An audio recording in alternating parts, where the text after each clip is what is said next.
देश में उनसे अच्छा और कोई मुख्यमंत्री नहीं। केशव प्रसाद मौर्य ने भरे मंच से की सीएम योगी की तारीफ। चुनाव के बाद पहली बार आखिरकार क्यों केशव प्रसाद मौर्य ने की योगी की तारीफ। मोदी जैसा पीएम कोई नहीं, योगी जैसा सीएम कोई नहीं।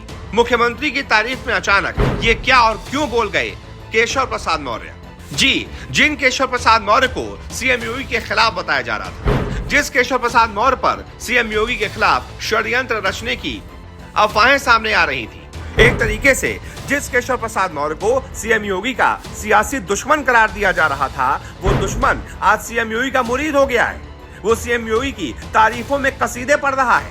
ये अचानक से कैसे हुआ, हम आपको समझाते हैं। दरअसल आपको पता ही होगा, उत्तर प्रदेश में सीएम योगी और उप मुख्यमंत्री केशव प्रसाद मौर्य के बीच अदावत की खबरें लगातार सुर्खियों में छाई रहती हैं। लेकिन रविवार को केशव प्रसाद मौर्य ने सीएम योगी की तारीफों में पुल बांध दिए, जिसको देखकर एक बार को तो किसी को अपनी आंखों पर यकीन नहीं हुआ। केशव प्रसाद मौर्य ने मिर्जापुर में पार्टी कार्यकर्ताओं को संबोधित करते हुए कहा कि डबल इंजन की सरकार स्वतंत्र भारत के इतिहास में देश में सबसे अच्छा काम कर रही है।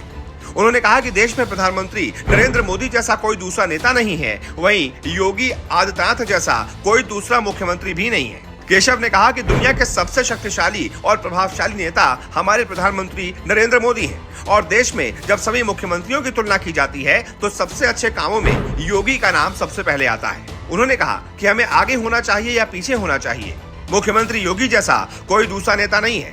अब बताइए, जिस केशव प्रसाद मौर्य को ये कहा जा रहा था कि वो षड्यंत्र रच के योगी आदित्यनाथ को कुर्सी से हटाना चाहते हैं, वो योगी आदित्यनाथ को बिल्कुल भी पसंद नहीं करते हैं, वो योगी को हटाकर खुद मुख्यमंत्री बनना चाहते हैं। अगर वही केशव प्रसाद मौर्य पूरी दुनिया के सामने डंके के चोट पर कह रहे हैं कि योगी जैसा कोई दूसरा सीएम नहीं है, मतलब योगी में दम तो है।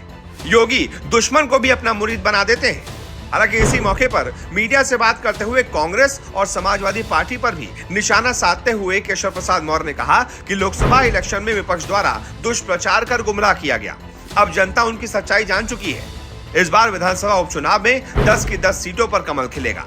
केंद्र सरकार के अलग अलग मंत्रालयों में सीधी भर्ती को लेकर कहा कि मुद्दा विहीन लोग इस तरह की बातें करते हैं। संविधान भारत के अंदर कोई खत्म नहीं कर सकता, बिना संविधान का कोई काम नहीं हो सकता और इस तरह की बचकानी बातें बंद कर देनी चाहिए।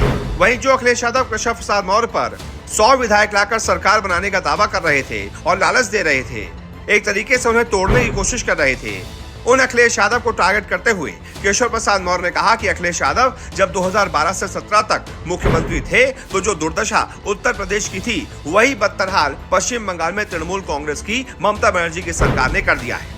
उन्होंने कहा कि यही समय है, सही समय है, समाजवादी पार्टी मुक्त उत्तर प्रदेश और तृणमूल कांग्रेस मुक्त पश्चिम बंगाल। सिर्फ इतना ही नहीं, राहुल गांधी को एक कंफ्यूजिंग नेता करार दे दिया केशव प्रसाद मौर्य ने।